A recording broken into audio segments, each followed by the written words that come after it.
bueno, entiendo que Costa Rica es un país con un estado muy establecido, muy fortalecido, pero en muchos países en desarrollo este tipo de espacios son bastante frecuentes, ¿no? Entonces este proyecto estudiaba varios países en el mundo. Uno de ellos era Perú, y dentro de Perú se estudiaban varias áreas, y una de estas áreas era la periferia de Lima metropolitana, una ciudad de 10 millones de habitantes, ¿no? Con un centro financiero, zona comerciales, pero también con unos espacios alejados del centro, en los márgenes justamente, que eran muy particulares, y ya les voy a contar por qué. Solamente para citar un poco en el marco de qué es lo que les voy a presentar hoy. Y bueno, sí, como dijo Huber, yo estoy ahora en Cusco, en los Andes de Perú, y trabajo para una universidad aquí que es la Universidad San Antonio Abad. Entonces, les voy a primero un poco el plan de lo que les voy a contar hoy. Y creo que, bueno, Huber me propuso hacer esta una charla como de 40 minutos, pero la voy a cortar para que tengamos el tiempo de conversar con ustedes un poco más. Además que perdimos un poquito de tiempo siempre por los problemas técnicos. Bueno, lo que quiero mostrarles es, en realidad no es exactamente mi tesis, sino he tratado de, o mi memoria, he tratado de organizar esto. Uno, porque yo sé que ustedes conocen de repente poco de los Andes y quiero presentarles un poco el terreno.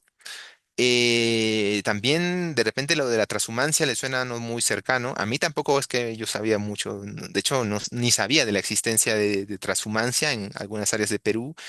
Uno cuando piensa en transhumancia, que está pensando más en África, y si es en los Andes, seguro ustedes pensarán más en las llamas, ¿no? Pero en realidad uno puede descubrir sistemas pastorales bien interesantes al conocer y adentrarse en espacios donde justamente el Estado no tiene mucha presencia y las economías todavía son muy dependientes de los recursos, ¿no? Eh, de los recursos del lugar, quiero decir. Entonces, bueno, voy a presentarles un poco eso, cómo funciona eso de la transhumancia, cómo se da en este caso particular, y te voy a decir muy particular, el que les voy a mostrar. Y después un poco cómo esta idea de lo que yo llamo la aproximación de paisajes o paisajística puede ser algo que metodológicamente sea una herramienta para estudiar un área, ¿no? Y particularmente esta que yo les voy a mostrar. Y para cerrar, como algo así como conclusión, o puede quedar como un pie para debate, pero no es solamente la aproximación paisajística un método, un enfoque, sino que también puede ayudar a explicar y a responder preguntas, ¿no? O a eh, contrastar hipótesis. O sea, uno de repente al inicio de una investigación va con una idea de qué va a encontrarse en el terreno, y al mirar el espacio y su complejidad desde la mirada de paisajes, eh, cambia sus preguntas y de repente las vuelve a plantear, porque las cosas no eran como pensabas. Y de repente tú te imaginaste que en el espacio ibas a encontrar un mosaico de una tipología de espacios, y al analizar ese paisaje te das cuenta que es mucho más complejo, ¿no? Que no era como pensabas. Y entonces es un poco eso lo que quiero reflexionar al final. Em, bueno, vamos entonces a comenzar con esto. Primero un poco de terminología para, para que todos la tengamos clara. Esto de hablar de la transhumancia entra dentro de una, digamos, una rama de estudios o un tema, para ser más claros, que es el pastoralismo, ¿no? Eh, entonces, ¿qué entenderían ustedes por pastoralismo? No sé si el término les suena, alguna vez lo han escuchado, quizá. Eh, no sé si pueden, o sea, si alguien quiere intervenir, no sé si llegar a escuchar, pero quizá Hubert, tú me puedes este, ayudar en eso, ¿no? Sí, Pastoralismo, ¿qué le suena? mm, Con la actividad de los pastores. pues sí, claro, ¿no? Los pastores. Pero ¿qué es un pastor? ¿Es un criador de animales cualquiera o tiene algo de particular? O sea, porque en ganadería hay gente que se dedica a criar animales, pero cuando Sí, hablamos de bueno, aquí pastores, ahí, digamos, existe la idea muy fuerte que es vinculado sobre todo con las ovejas, ¿verdad? Por lo mm, mismo, porque porque tal vez no tenemos muy arraigado esa práctica en el terreno. Claro, me imagino, me imagino. Pues sí, ciertamente no en todos los lugares del mundo ocurre esto, pero el pastoralismo implica, y esto me gusta cómo lo explican algunos antropólogos, una relación entre el hombre y el animal muy fuerte. O sea, no es solamente que yo crío animales para ganarme dinero y vivir, sino que yo tengo una relación de dependencia, casi de supervivencia con el animal. O sea, sin el animal yo me moriría. Es mi medio de supervivencia. No es solamente una fuente de ingresos, porque antiguamente, esta es una actividad muy antigua, no había una economía transaccional de pagar dinero por recibir algo, sino que todo provenía de tus recursos y cuando hablamos de pastoralismo hablamos que la gente dependía de sus animales para la vestimenta, la lana que ellos proveían, para el alimento, la leche o la carne que podían obtener. Y hasta había una relación, digamos, afectiva con los animales, ¿no? Que aún se mantiene en muchos sistemas pastorales. Entonces, el pastoralismo es un medio de vida de mucha gente aún ahora, ¿no? Y bueno, quería hacer la distinción entre estos dos tipos de pastoralismo, ¿no? Que es el nomadismo, que se implica desplazarse entre lugares de manera, digamos, o sea, un desplazamiento permanente, en el que tú no es que tú tienes un circuito de sitios por los que frecuentas y regresas a tu casa fija que tienes en algún lugar, sino que tú no tienes una residencia fija, tú vas por aquí, por allá, y no sabes dónde vas a estar el otro año, y te vas desplazando con tu rebaño dependiendo de las condiciones, y bueno, eso es algo que se ha heredado de tiempos, pues, muy antiguos, sabrán ustedes, ¿no? eh, el nomadismo. Y bueno, la transhumancia es una evolución del nomadismo, porque ya no implica ese desplazamiento errático, sino que ahora hablamos de que uno ya tiene un punto de vivienda fijo establecido, pero mantiene esta práctica de movilizarse entre puntos, estancias, donde hay principalmente pasto, o sea, donde hay alimento para tu ganado y te vas detrás de ese alimento, ¿no?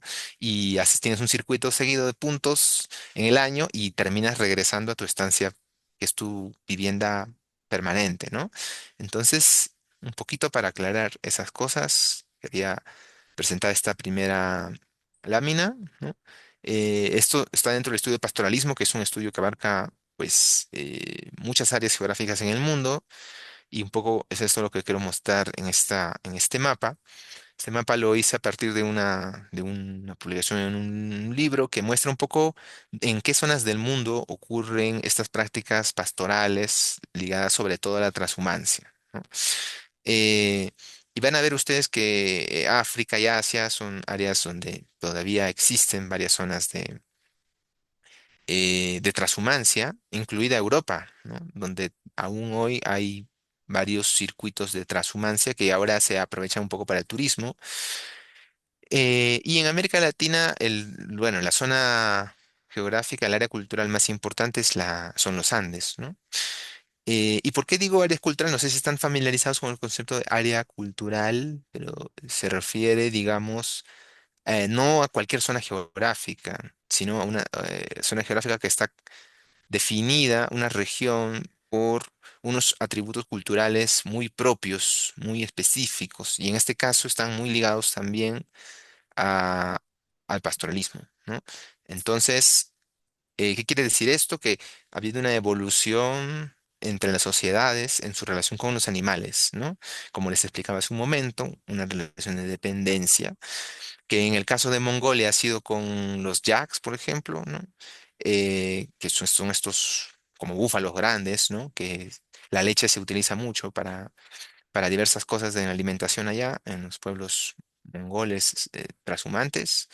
En los camellos en el Sahara, ¿no? Que sin duda ustedes cuando piensan en Sahara asocian a los camellos, pero el camello no es solamente un animal así de apoyo, es un medio de vida porque es transporte, es alimento, en fin, provee un montón de beneficios. Y nuestro equivalente en los Andes vendrían a ser probablemente los camellidos andinos, que son la llama, la alpaca, el guanaco, en fin, son varias especies. Bueno, no son especies, son como eh, animales que se han adaptado de manera diferente a este espacio, ¿no? Entonces, ¿Ustedes notan alguna otra particularidad en las áreas geográficas donde ocurre transhumancia? ¿Tienen algo en común, creen ustedes, la zona de las estepas de Mongolia con el Sahara, con los Andes? ¿Qué creen que puede ¿Qué, ser eso? qué creen ustedes?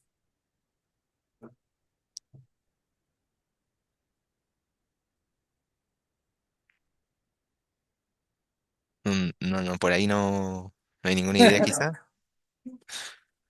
Bueno, No surgen pues ideas. no, no se preocupe, es normal, pero algo que es un poco común, bueno, que son áreas de montaña y que tienen ecosistemas áridos, ¿no? Por eso en el mapa se destacan los desiertos, eh, incluyendo el Mediterráneo, ¿no? Que las zonas de transhumancia suelen ocurrir en el sur de Europa, donde están las zonas más secas. ¿Y esto por qué? Bueno, porque uno no tiene que hacer transhumancia si hay pasto todo el año. Uno la hace esta transhumancia porque son en ecosistemas justamente áridos, donde el pasto se concentra en una época solamente del año. Y la otra característica es que están en zonas de montaña. Quiere decir esto, que tenemos pisos altitudinales con diferentes condiciones.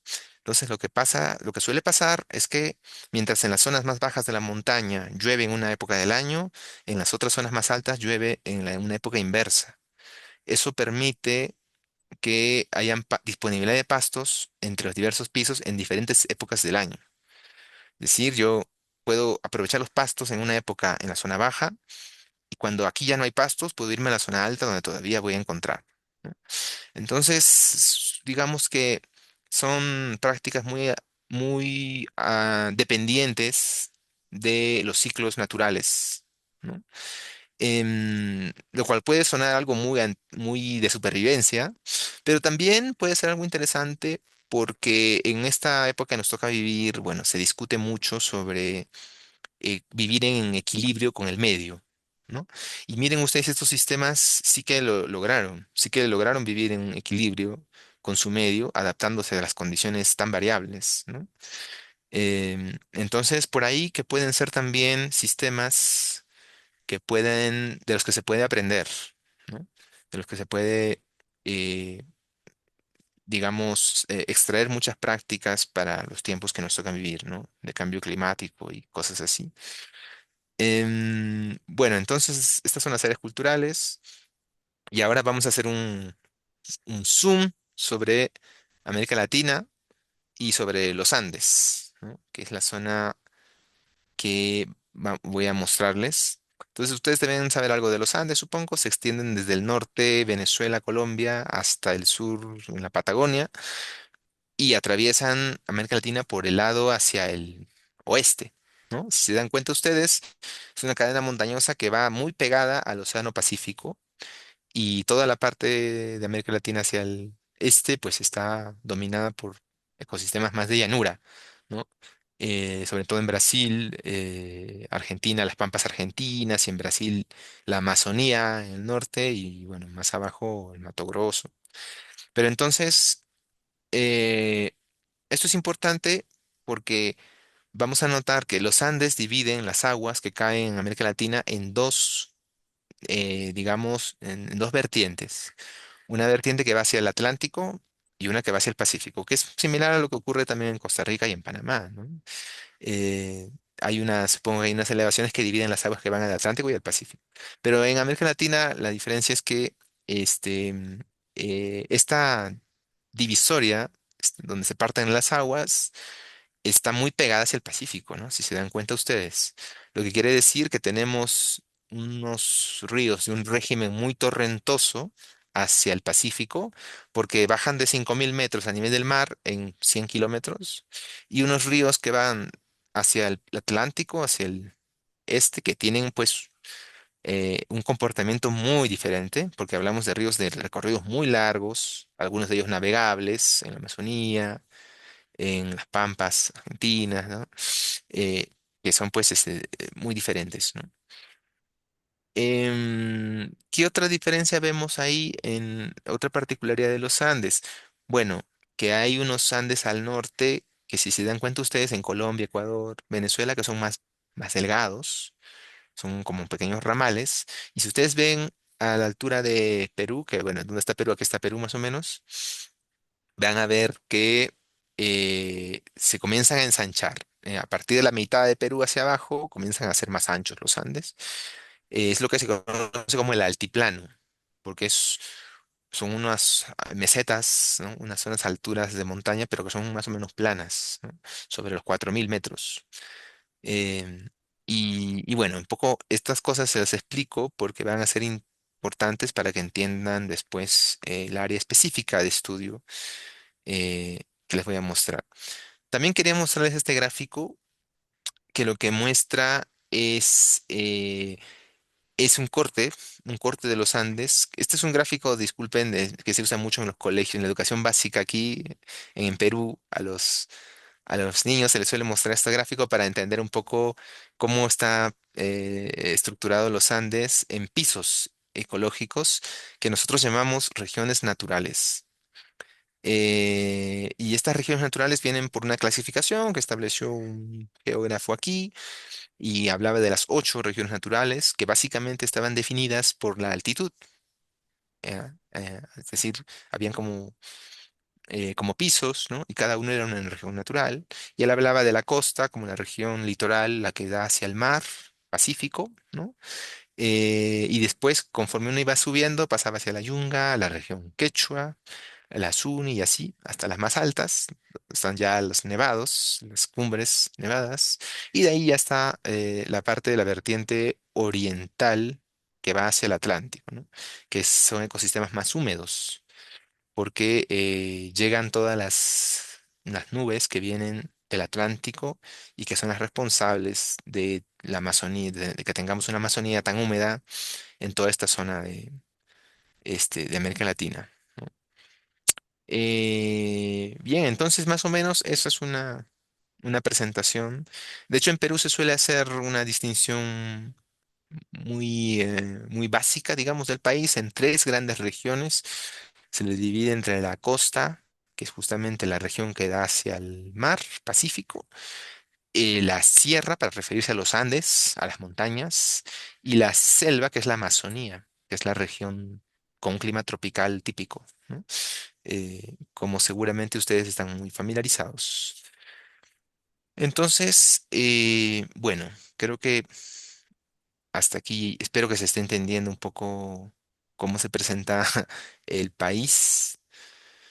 Y ahora quiero pasar a mostrarles ya un caso particular, que es el de Lima, ¿sí? Lima Metropolitana, sabrán, es la capital de Perú, 10 millones de habitantes, se encuentra más o menos a la mitad del país y a orillas del Océano Pacífico.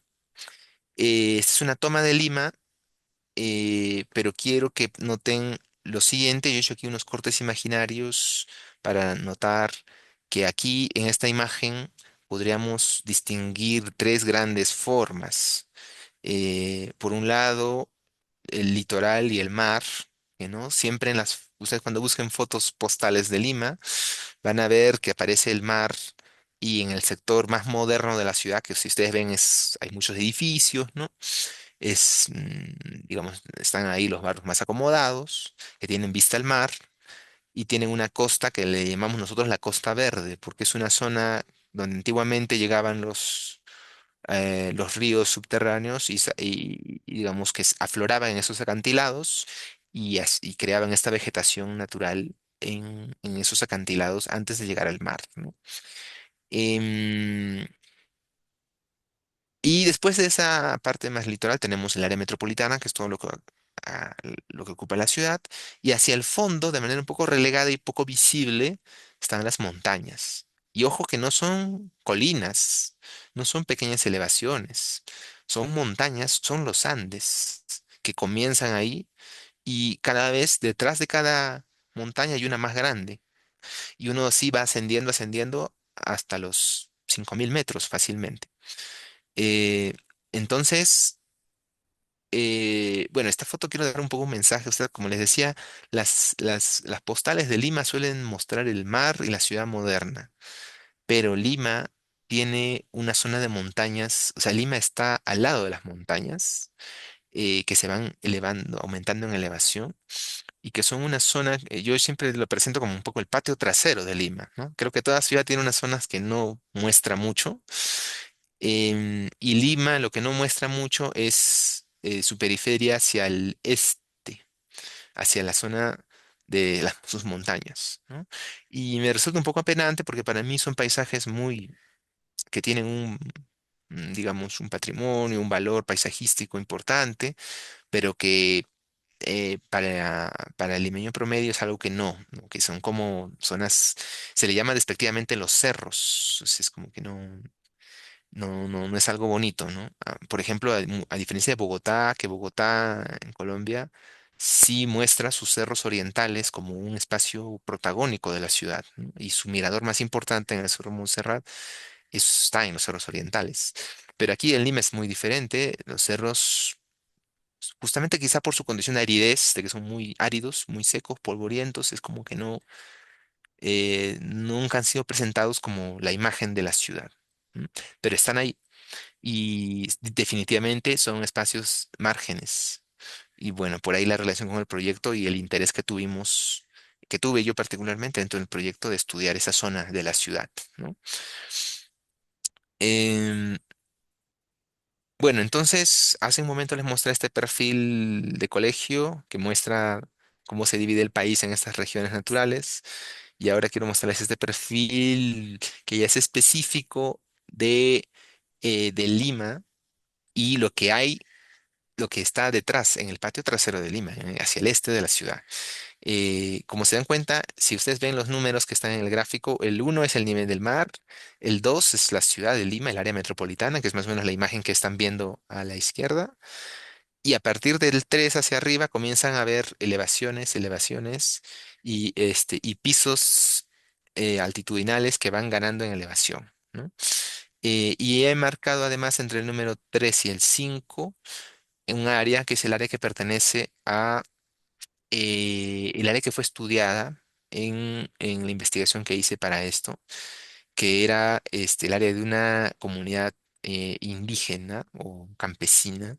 Bueno, en Perú una comunidad indígena es una propiedad, un propietario de la tierra. Es un propietario que es institucional, o sea, es colectivo. Quiere decir que dentro de una comunidad hay una cantidad de miembros que son campesinos, agricultores, ganaderos, que colectivamente son dueños de la tierra. ¿M? Obviamente tienen una junta directiva, que es quien los representa y bueno, quien más o menos gestiona, administra el uso de este espacio, ¿no? Entonces, esta comunidad a mí me pareció interesante porque parte de sus tierras llegaban hasta la ciudad de Lima, que está en su parte más baja, ¿no? Em, y tenía como medio de ingreso esta comunidad. O sea, ¿a qué se dedica esta comunidad? ¿De qué vive? Tradicionalmente vivió de la ganadería, pero no de cualquier ganadería, sino de sistemas trashumantes, de el desplazamiento de ganado entre sus tierras. Si ustedes ven ahí, el área que ocupa la comunidad no es un área pequeña, es un área grande. Y justamente es grande porque ellos necesitan, o sea, sus tierras están dominadas por desiertos montañosos. Pero estos desiertos de montaña tienen esta ventaja de que poseen vegetación algunos meses al año solamente, que son los que aprovechan los pastores para desplazarse hacia esas zonas.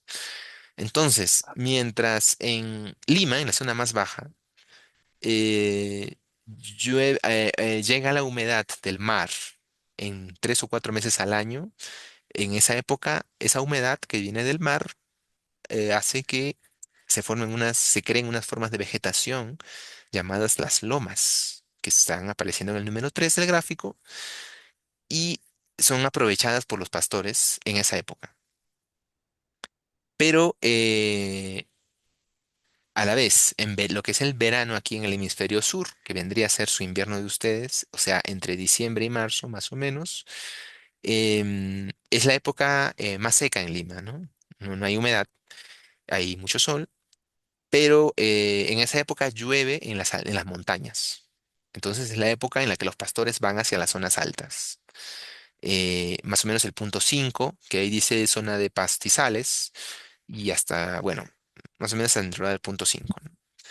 Entonces, más o menos eso explica un poquito cómo vive esta gente adaptada a este espacio, eh, y cómo desarrolla su actividad trashumante, ¿no? Que es lo que les expliqué al inicio. Entonces, perdón, lo que quería que mostrarles antes ya a pasar a presentarles las áreas específicas del terreno, son que vamos a distinguir tres, se podría hacer, podrían ser más, pero de principio yo quiero mostrarles tres pisos, tres regiones, que para mí quizás son las más resaltantes para entender la transhumancia que realiza esta gente, ¿no? Ya les hablé de las lomas, como estos ecosistemas cercanos a la ciudad de Lima, que solamente tienen vegetación cuando llega la humedad del mar. Después vamos a tener las llamadas yungas, que son las zonas más áridas. Em, de hecho, aquí en el gráfico distingo entre yunga y yunga seca, que la yunga seca va a ser la zona más baja, la más desértica, y la yunga que está un poquito más arriba, es un poquito más húmeda, porque llegan lluvias de las montañas, pero pocas. Y encima de ella, la que se llama la región Quechua, que es donde se encuentran, bueno, usualmente los pueblos de origen de estas comunidades. O sea, la gente vive ahí la mayor parte del tiempo, digámoslo así, ¿no? Y es desde ahí su punto base, desde donde realizan la transhumancia y se desplazan hasta lo más bajo y luego regresan hacia las zonas más altas, ¿no? Eh, ¿Por qué su punto de origen está más arriba? Alguno podría decir, bueno, ¿por qué no su lugar base está abajo? Porque las zonas más altas son más húmedas y ofrecen mejores condiciones de pastos, ¿no? En cambio, las zonas más bajas tienen pastos muy poco tiempo en el año y solamente tienen pastos cuando arriba no hay, que es 1 o 2 meses al año, tres. Entonces, es lógico que la gente se establezca donde tiene más humedad, más provisión de agua, etcétera, ¿no?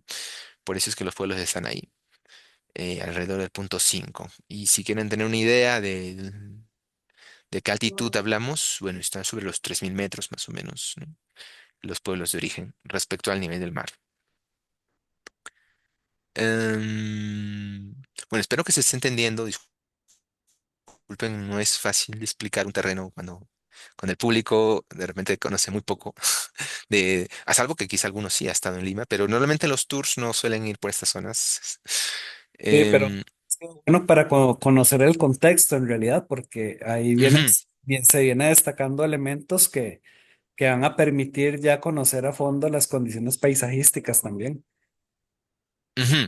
Sí, sí, exactamente. Justamente lo que quiero mostrarles ahora son esos tres grandes unidades que yo en mi memoria, en mi investigación, no yo las llamé paisajes, pero con reflexiones posteriores pienso que de alguna forma lo que hice, lo que traté de hacer al distinguir estos pisos fue tratar de encontrarles una identidad como espacios singulares diferentes unos entre otros, y era una aproximación paisajística. Quizás si hubiera tenido las herramientas en ese momento de una investigación típica basada en paisaje, mi metodología hubiera sido más completa, ¿no? Hubiera ido no solo a tomar fotos y ver la vegetación, sino ya a distinguir elementos más propios del paisaje, o más específicos, más detallados, ¿no? Pero no fue así. Yo no planteé mi investigación como una investigación paisajística, sino que ya es algo que yo he reflexionado después, ¿no? Y he pensado que de alguna u otra forma lo hice desde esa mirada. ¿M? Entonces, ahora sí, les muestro una explicación breve sobre cada una de estas formaciones y quiero comenzar por las zonas más altas, que decía yo que el pueblo de origen de esta comunidad está en la zona más alta, que es un pueblo que se llama Chajia, y está aquí, les decía, porque aquí están las condiciones de mayor humedad, de mayores recursos. Y la transhumancia, como una forma de pastoralismo, depende de los recursos del lugar, ¿no? No solo de los pastos, sino del agua. El agua tú tienes que tenerla todo el año, ¿no? En las zonas más bajas hay agua por periodos muy breves. Yo he estado en estancias de pastores que tienen agua una mes un mes en el año. Es decir, es casi el medio del desierto y solamente durante unas semanas aparece un ojo de agua que llamamos aquí un puquio o bueno, una fuente de agua subterránea que dura un mes. Luego se agota, ya no hay y ya el otro año no va a volver a recargarse. Entonces, en estas zonas de más altura sí hay provisión de agua que viene de las montañas que está todo el año, ¿no? Entonces, ese es un buen motivo para que la gente se haya establecido ahí, porque esos son pueblos muy antiguos, debo decirlo además, son prehispánicos, antes de la llegada de los españoles, ya existían. eh, y bueno, los españoles edificaron sus iglesias y su esquema de damero, de plazas, sobre los pueblos antiguos, ¿no? Eh, entonces, la foto de la derecha ya lo que muestra un poquito más es el paisaje circundante, que como verán es muy montañoso y con una vegetación que a la distancia pareciera que no hay nada, que es una montaña sin vegetación, desprovista, pero si ven el primer plano verán que sí hay unos arbustos dispersos y unos pastos que pueden ser aprovechados buena parte del año por los pastores, ¿no?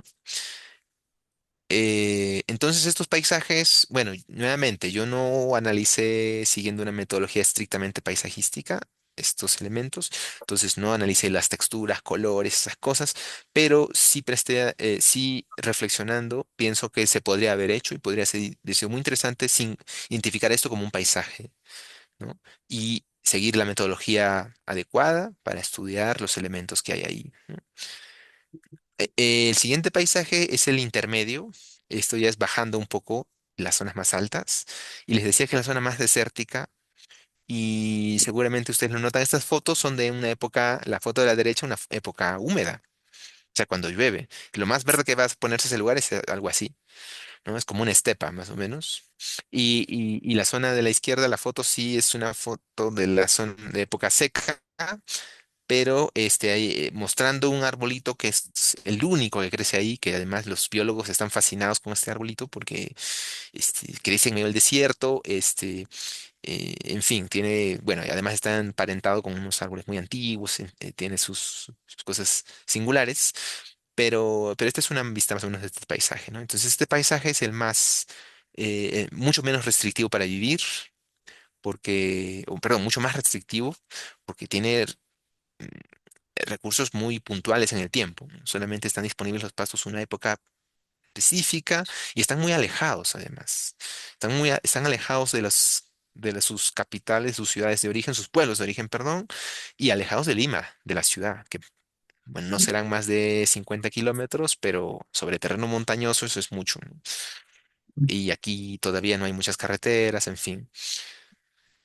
Y finalmente quiero mostrarles el paisaje de lomas, que creo que esta foto no es la mejor porque da la idea de que las lomas están ahí en medio de un paisaje de desierto, pero la realidad es que estas lomas están rodeadas por la ciudad gran parte, ¿no? El mapa de la derecha lo que muestra justamente es la mancha de la ciudad, de la Lima metropolitana, que es esa zona, esa mancha ploma que ven, ¿no?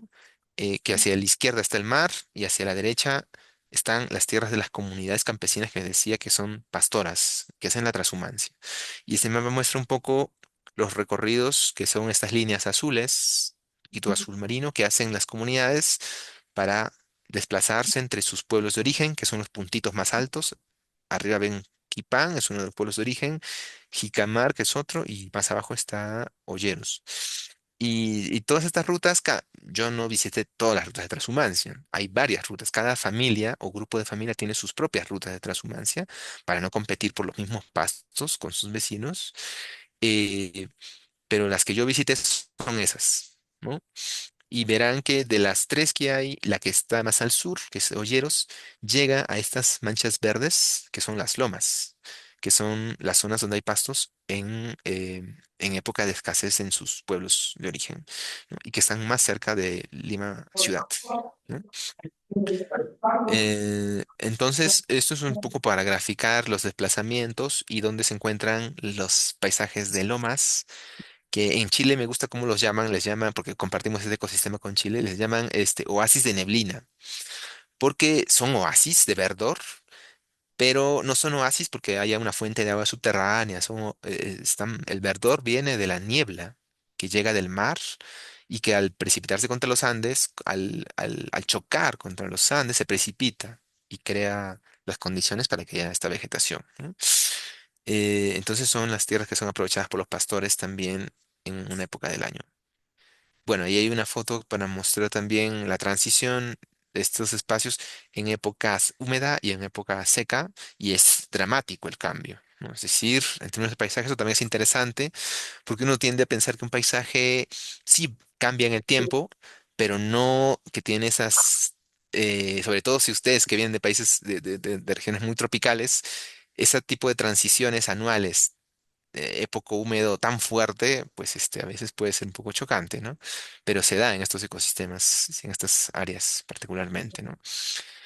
Em, y bueno, creo que he hablado bastante y el tiempo nos ha ganado, pero quiero dejar esta lámina un poco como una reflexión a base de lo que he mostrado.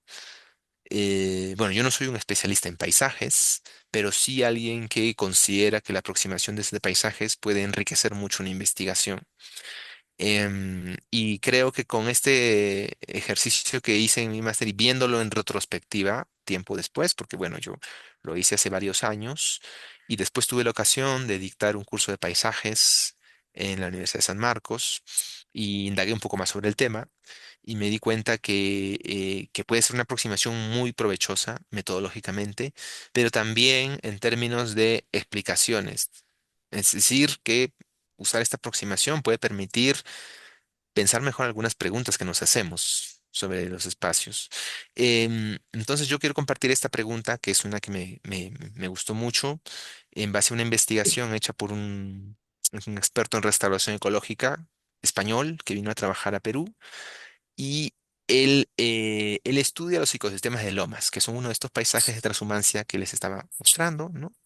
Y él se interesa mucho por un arbolito, que es el que ven en la foto de la derecha, es la tara, es una caesalpinia, bueno, ya cambió de nombre creo, pero bueno, es un árbol de ecosistemas áridos. Él tenía la hipótesis de que este árbol era un árbol que se había adaptado muy bien a estos ecosistemas tan particulares que tienen humedad en una época del año y el resto del tiempo están totalmente secos. Entonces, él dijo, bueno, vamos a estudiar la composición de la microfauna, la microbiota en el suelo. Los rizomas, hongos, bacterias deben ser muy especializados para que la raíz de este árbol esté adaptada a soportar periodos de sequedad muy fuertes y prolongados. Estudió esa composición, estudió los suelos y resultó que no había nada interesante ahí, todo era muy genérico. Bueno, después dijo, no son los suelos, entonces debe ser que estos árboles genéticamente se han adaptado por muchos años a estos ecosistemas. Y esa debe ser la causa por la que crecen estos árboles aquí, ¿no? Entonces estudió genéticamente los árboles y tampoco. Resulta que la genética de estos árboles viene de los valles secos de otro ecosistema peruano, donde es nativo este árbol. O sea, prácticamente estos árboles han sido introducidos aquí, ¿no? En algún momento de la historia. Entonces tampoco era eso. Bueno, el tipo ya estaba un poco frustrado de que ninguna de sus aplicaciones fuera la respuesta que buscaba. Y fue justamente el pensar, bueno, y hizo otros análisis más, que no recuerdo ahorita, pero él cuenta, Luis Balaguer, este investigador, que, em, que fue después de revisar y leer un poco de arqueología e historia que se planteó la hipótesis de si entonces, si estos árboles fueron introducidos, no habrá sido que o sea, un patrón cultural, como la presencia de los incas u otros, introdujo los árboles por un valor productivo que pudieron haber tenido y se adaptaron bien ahí, simplemente, ¿no? Eh, y fue un poco eso lo que presentó en este artículo, ¿no? Para decir que la restauración de este tipo de árboles en estos ecosistemas mostraba que probablemente hay una raíz cultural e histórica en la presencia de ciertos árboles para definir la referencia. O sea, que si queremos restaurar estos ecosistemas, tenemos que tomar en cuenta esa intervención que ha habido, ¿no? Y la transhumancia, sin duda, es parte de la explicación de la vida, de la evolución de estos paisajes, ¿no? Entonces, ahora está muy de moda hablar de restauración ecológica, de cómo recuperar un ecosistema, un paisaje. Y, y justamente eh, creo que esta reflexión más la memoria que había hecho me hicieron pensar en lo importante que era mirar estos espacios desde la construcción cultural que ellos habían tenido, ¿no? Donde tanto la transhumancia como las intervenciones antiguas han jugado un rol fundamental, ¿no? Eh, Creo que por aquí tenía algo que eh, sí, creo que lo mostré también cuando, cuando su profesor, cuando Hubert me pidiste que hiciera esta misma presentación hace un tiempo, unos años ya, Ujú.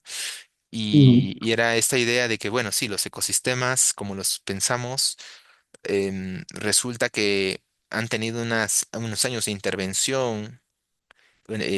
Que a veces viendo el paisaje directamente no nos imaginamos eso, pero cuando lo vemos, lo estudiamos, pues entendemos un poco más y volvemos a mirar el paisaje y ya lo vemos de otra manera, ¿no? Ya vemos como que sí hay elementos de presencia de intervenciones culturales muy antiguas, este, y eso también matiza un poco la idea de que buscamos siempre recuperar los espacios en restauración ecológica. Bueno, es un campo donde ahora estoy trabajando un poco, por eso es que lo menciono. eh, Buscamos que un modelo de referencia, un ecosistema prístino, intocable, intocado, ¿no? Y eso a veces no existe. Estas referencias en paisaje tendrían que replantearse un poco los patrones culturales y las intervenciones que han habido históricamente, ¿no? Entonces, bueno, ese es un mensaje que quería dejar un poco como resultado, ya que metodológicamente lo que les he podido mostrar no es propiamente un trabajo de un experto en paisaje, sino es como un geógrafo, como yo lo soy, y vio que el paisaje podía ser un elemento enriquecedor de una investigación, ¿no? Y que podía, y que a mí me resultó muy interesante ya en retrospectiva prácticamente, ¿no? Y bueno, espero que eso les haya sido de interés. Por aquí creo que tenía una última lámina en la que quería explicar algo más, pero no quiero extender demasiado, solamente para que vean. No mencioné algo importante, pero toda la transhumancia que he comentado se da con un animal que es la cabra, no con llamitas ni alpacas. Pero muy probablemente los sistemas transhumantes aquí fueron originalmente de llamas y fueron reemplazados por cabras porque, bueno, económicamente era más rentable, ¿no? La cabra permite extraer el queso de cabra que tiene un valor medio en el mercado, y era el único animal que se podía adaptar a estas condiciones, ¿no? Las llamas no se usa la leche de llama, entonces no hay forma de hacer un aprovechamiento como si lo hay ahora con las cabras, ¿no? Y bueno, ese detalle, ¿no? Solamente. Y seguramente me he saltado varias cosas más, pero creo que eso ya puede pasar para la sesión de preguntas si aún hay tiempo, jugar. Sí, claro. Vamos a abrir un lapso ahí para responder algunas de las preguntas. Y eso, para hacer algunos intercambios. Más bien yo aquí puedo repetirlas, ¿verdad? Si no se escuchan del todo, pero es el momento como de ver qué formulaciones hacen ustedes, algo que les llamó la atención, algo que no les quedó completamente claro. ¿Qué podrían decir al respecto?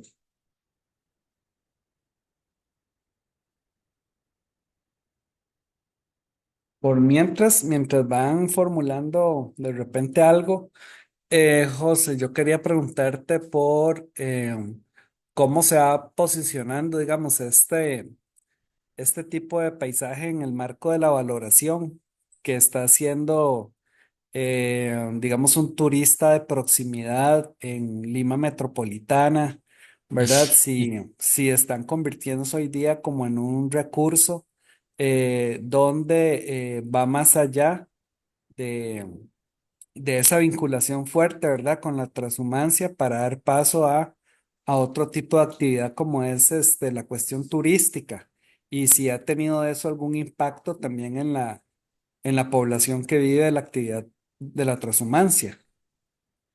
Mm, mm, sí, gracias. Bueno, yo pienso que justamente como la transhumancia ocurre en estos espacios de márgenes, donde hay deficiencia de infraestructura, de servicios, es complicado pensar en que el turismo se pueda desarrollar en esos espacios, ¿no? Y en el caso de Lima, si bien los circuitos de transhumancia llegan hasta los bordes de la ciudad, cuando llegan a los sitios de lomas, y es muy singular. De hecho, estas lomas son espacios que se visitan por ejemplo, gente que hace ciclismo en montaña o corren en montañas. Y sí, están ahí, pero uno ve las cabañas de los pastores y pasan por ahí ciclistas, ¿no? Pero no hay un planteamiento ahí, digamos, donde el turista experimente, se acerque y conozca al pastor. O sea, hay una desconexión. Y eso va a ser un poco difícil, pienso, porque em, bueno, por lo menos en el Perú pasa que muchas prácticas culturales todavía están muy fuera de los circuitos turísticos, ¿no? Algunas sí están desarrollándose, pero creo que no ha sido un tema ni de política. Es muy complicado, pienso. Me acuerdo que lo hablé con algunos pastores, con algunas autoridades incluso, ¿no? Y algo interesante, bueno, eso ya escapa un poco de, quizá de tu pregunta, Hubert, pero fue una inquietud de mi investigación, era justamente que, bueno, lo que es, hay un sociólogo, creo que es peruano, que estudia cómo se forma la idea del patrimonio en Perú, y la idea de patrimonio viene un poco de una escuela que son los arqueólogos. Los arqueólogos crearon esta visión de que el patrimonio tiene que ser algo que esté relacionado a lo incaico, lo prehispánico, y se creó esta idea de que eso es nuestro patrimonio del país, ¿no? Así como quizá en Costa Rica los parques naturales, la naturaleza fue un emblema de la marca del país y la identidad, ¿no? En Perú siento que lo cultural se construyó en base a eso, y eso dejó de lado todo lo que fuera, lo que vino después. Por ejemplo, si vinieron cabras después, es como que no, eso totalmente está malogrando nuestro patrimonio verdadero, ¿no? Entonces, de esa manera, la transhumancia, que es una práctica sí muy antigua, pero al haber cambiado de animal ya es como que ya no se vuelve algo tan patrimonial, ¿no? Y no va a ser una prioridad de valorización probablemente por las entidades oficiales del Estado. Ujú, ujú. Tal vez otra pregunta para, bueno, no sé si alguien ya tiene alguna pregunta. Sí, Fiorella. Ahora, estamos del cambio climático, del niño, de todas las cuestiones, que si tal vez estos patrones y estas rutas que tienen de transformarse se han visto afectadas, y es también como un desafío para esta permanencia en la calle. Ajá, menciona Fiorella que y en el marco de esto, del cambio climático, fenómeno del niño, cuestiones de este tipo, si tiene un impacto, ¿verdad? A nivel de Mm, las prácticas de la transhumancia, ¿verdad? Y que cómo esto se ve como un desafío para la gente. sí, sí, muy buena pregunta, muchas gracias. Sin duda. Y algo muy interesante en ese sentido fue que, o sea, para los pastores de hoy en día, estos por lo menos, la transhumancia es una fuente de ingreso monetario, porque ellos al final, o sea, ellas las cabras, la leche, la van a usar para hacer quesos y ese queso lo van a vender. Y hay ferias donde ellos pueden hacerlo. eh, y las cabras, el mismo animal, también lo pueden vender, ¿no? Entonces no es como la transhumancia muy más antigua, que todo era, como les dije, en el pastoralismo, esa relación del animal con el hombre. En este caso hay un intercambio monetario, definitivamente. Entonces ellos necesitan que su rebaño sea lo más grande posible para tener más ahorros. Mientras más grande su rebaño, mayor ahorro. Y en caso de que tengas alguna necesidad de dinero, vendes parte de tu rebaño y sigues teniendo un capital de rebaño para mantener tu actividad, ¿no? Y no entrar en crisis. Pero ¿qué pasa? Los ciclos naturales están variando porque tenemos eventos niño más seguidos, más recurrentes. Eh, normalmente los eventos niños son una ventaja para ellos, porque significan más lluvias en la región, en la costa pacífica del Perú, y estos ecosistemas de lomas que solamente reverdecen 3 meses al año, con un fenómeno del niño van a estar 6 meses o más y van a desarrollar pastos de más altura. Eso quiere decir que ellos aprovechan esas épocas para expandir su rebaño y llegan a manejar rebaños mucho más grandes. Entonces es curioso porque para el Estado un fenómeno del niño, en Perú por lo menos, es sinónimo de alerta máxima, es como que hay que prepararnos para que se va a caer un puente por ahí, va a haber inundaciones, pero para los pastores es como que, bueno, viene un niño, es nuestra salvación porque vamos a poder ahorrar, vamos a poder hacer más grande nuestro rebaño. Pero bueno, los ciclos del niño tampoco son fijos y el crecimiento de la ciudad también ha hecho que sea más difícil para ellos desplazarse a los ecosistemas de lomas. Entonces, ese beneficio no es seguro, ¿no? Y hablando con los pastores, ellos me acuerdo me decían, bueno, hace varios años, de que ellos siempre están como que a punto de ya dejar la transhumancia, que es una vida muy dura, y eh, bueno, ya vender todo su ganado y dedicarse a otra cosa, pero la expectativa de que venga un evento del niño hace que ellos todavía estén con la idea de que pueden mejorar su condición. Entonces, el balance creo que es positivo en términos, hasta ahora por lo menos, ¿no? Y es curioso porque son los que, o sea, ellos han sobrevivido a muchas cosas, ¿no? Sus antepasados y los antepasados vienen de una actividad, la transhumancia, el pastoralismo es más antiguo que la agricultura, para que tengan una idea, y probablemente se sigan adaptando, ¿no? Ajá, para ver si hay otra pregunta. Por acá, tal vez, José, una pregunta que me lleva al tema de la gestión de estos territorios. Mm, Han habido ya voces, qué sé yo, desde la academia, desde instituciones, por ejemplo, a analizar cómo gestionar estos espacios y que son también tensos, ¿verdad? Porque por un lado tenemos el mm, crecimiento urbanístico, ¿verdad? Cerca de las lomas y por otro lado la funcionalidad que cumple para la transhumancia. Entonces, ¿cómo se está mm, gestando esos espacios hoy día? mm. Sí, sí, bueno, justamente como tú dices, el crecimiento urbano ha generado un mercado y una oportunidad de ingreso para estas comunidades que ha devenido en prácticas, ¿cómo decirlo?, hasta mafiosas. Es decir, las comunidades, al ver que sus tierras bajas, que colindan con la ciudad, se valorizan por el crecimiento de la ciudad, han buscado mecanismos de cómo vender esas tierras, de hacerse de ese dinero, pero como son socialmente muy heterogéneas las comunidades, porque tienes pastores arriba que no tienen electricidad, no tienen acceso a internet, viven en zonas muy alejadas la mayor parte del año, y tienes gente que vive cerca de la ciudad y que sí tiene todos esos conocimientos, entonces ellos han logrado de manera seguramente corrupta acuerdos comunales para vender tierras en las zonas más bajas, que son tierras muy valiosas, porque ya están cerca de la ciudad. Y entonces lo que ha pasado es que las comunidades se han corrompido, digamos así, y muchas ya son agentes urbanizadores de la ciudad, informales. em, pero eso no significa que los pastores hayan ganado poder para poder transar y sacar beneficios de eso, sino que ellos han estado al margen de esas pugnas, lamentablemente, ¿no?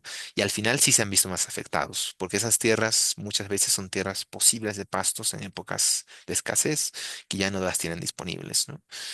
Ya no pueden acceder a ellas. Entonces, salvo en algunas donde sí hubo repartos, o sea, la comunidad vendió tierras, por ejemplo, hay una comunidad al sur que ella sí vendió tierras a una empresa, a una minera, y que justamente produce agregados de cemento para construcción.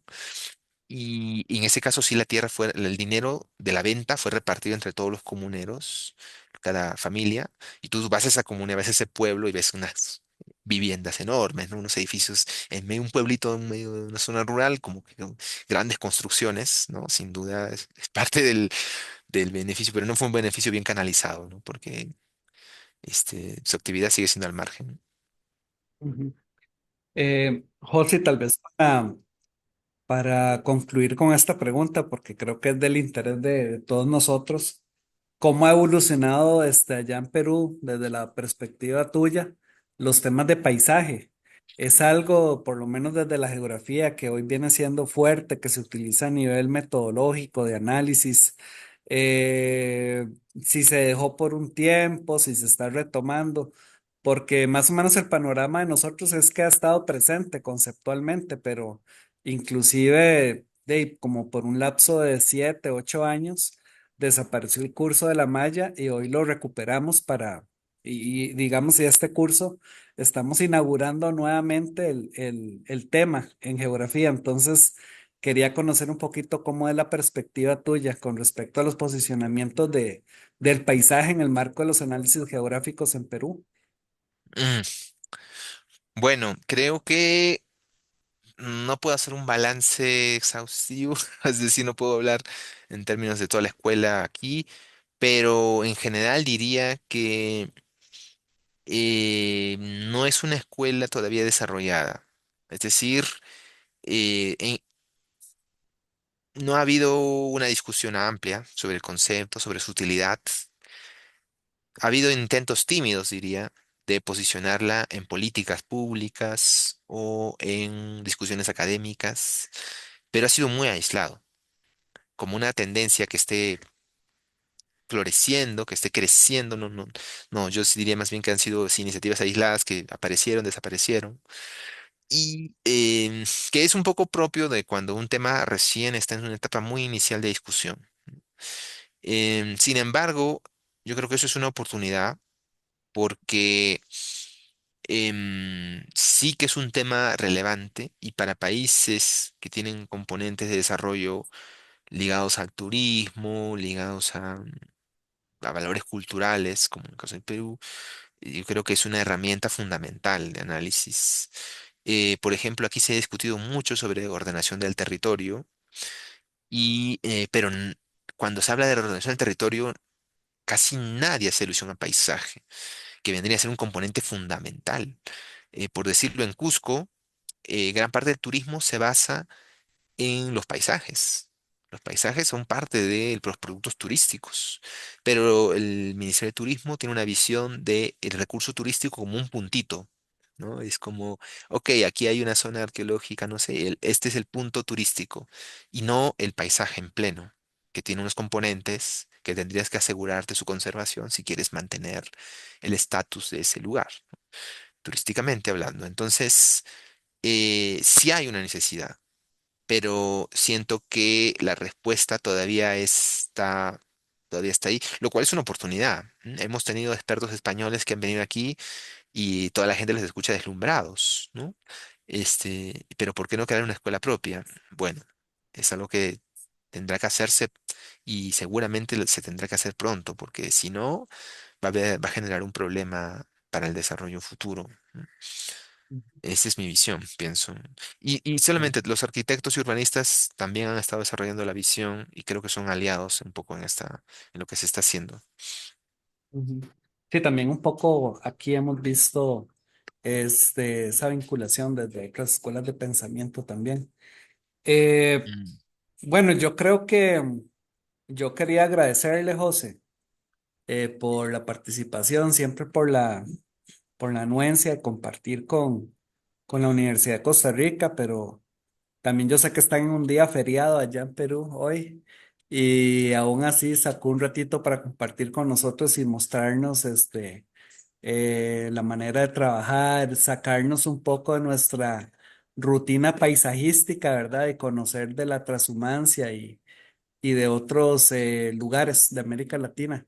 Entonces, en nombre de la clase, quería darle muchísimas gracias, y de repente también por ahí dejar su contacto por si alguno de la clase para algún tema relacionado con Perú, ¿verdad? O de América Latina quisiera contactarte, pues ahí yo se los puedo hacer llegar.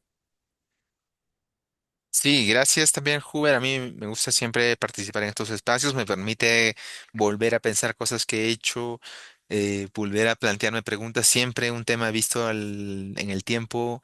uno cambia la mirada que tuvo frente a lo que hizo y eso para mí es muy importante. Y si no hay digamos, el imperativo de tener que hacerlo, a veces uno posterga esas cosas y cuando lo hace recién se da cuenta que debió haberlo hecho, porque da muchas ideas frescas, ¿no? Permite replantear algunas cosas. Así que gracias, gracias por eso. Y sí, mi contacto puedes compartirlo, encantado de poder absorber cualquier consulta. Siempre me gustó la colaboración internacional y, y bueno, sí, gracias también por la oportunidad. Muchísimas gracias, José. Entonces, no sé, estamos, ¿verdad?